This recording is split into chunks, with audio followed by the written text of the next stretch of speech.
Out there.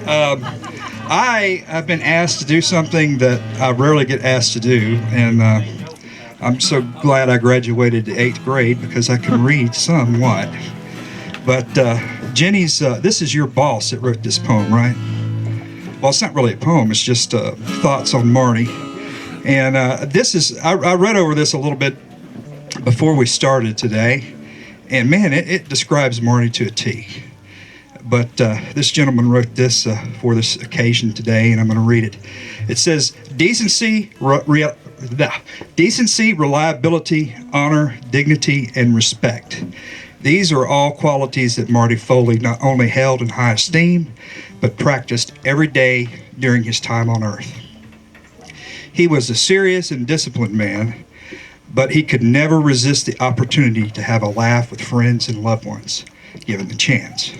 To me, Marty's finest quality was his patience, an inherent ability to listen, to absorb, and to offer a point of view based on quiet, measured wisdom.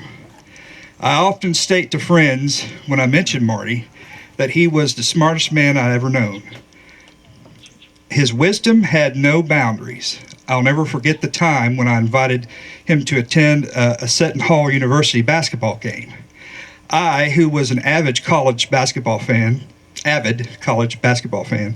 and Marty, who was a neophyte, so I thought, Marty amazed me when he could not only tell me about the Seton Hall's opponent offense and defense scheme, but quoted statistics of the opposing players. We had such a laugh that night. That was my first of many games that we would share together. I guess watching college football Final Four was more enjoyment for me. Like a kid, I would rush out of school to get to Jenny and Marty's home to watch the early tournament games on television. Believe me, it wasn't an easy thing to do being the high school principal. In my opinion, one of the things that made Marty the happiest was when he spoke about all the wonderful people he met in Nashville. He would often comment on how talented the artists were. I could go on and on about the great times my wife, daughter, and I spent with the Foleys. Jenny and Marty are a godsend to all who come in contact with them. It's difficult to imagine him not being around, and I'm sure we will all cope. I know Jenny will miss him dearly. It's strange to think that I can't just give him a call to have one of our good old yarns. Marty lived a long and happy life, and only succumbed to ill health right at the very end.